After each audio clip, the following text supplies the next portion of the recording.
Quelle formation en ligne choisir pour passer son CAP pâtisserie en candidat libre? C'est ce qu'on va voir aujourd'hui avec une de nos étudiantes, Monique, ici présente. Bonjour Monique. Bonjour Anaïs. Comment vas-tu? Ça va très bien, merci. Ouais. Bon, super. Alors, est-ce que tu peux nous dire, et à tous les gens qui sont en train de regarder ton petit témoignage, pourquoi tu as décidé de passer ton CAP pâtisserie? Alors, j'ai décidé de passer mon CAP pâtisserie pour rompre la solitude des personnes âgées. C'est-à-dire que mon but, c'est d'ouvrir un salon de thé avec des ateliers pâtisserie.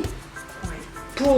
Parce qu'il y a énormément de personnes âgées qui arrivent à la retraite, pas forcément âgées, mais dès qu'elles sont à la retraite, se retrouvent dans une solitude qui est carrément pas supportable, je trouve. Donc moi, j'ai assez de vitalité, je pense, pour essayer d'en aider une certaine partie, parce que je pourrais pas aider tout le monde, ça c'est très clair. Sûr. Donc au moins j'aiderai les personnes dans la région dans laquelle j'ouvrirai mon salon de thé. Et pour ouvrir ce salon de thé, il me faut le CAP pâtisserie. Alors, petite précision que je poserai pas à tout le monde, mais quand même, Monique, du coup, est une de nos étudiantes les plus âgées.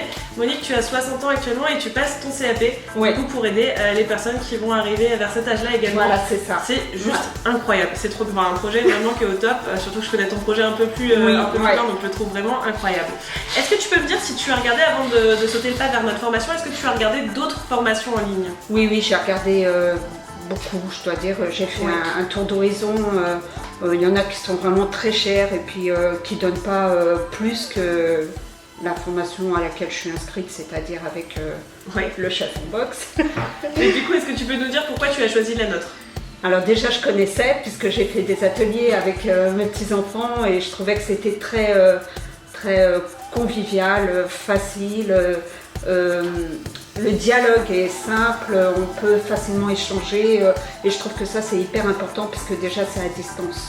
Donc quand on sent qu'on peut poser les questions comme on veut, comme elles nous viennent, sans pour autant avoir l'impression qu'on a posé la bêtise du siècle, je trouve que c'est hyper important.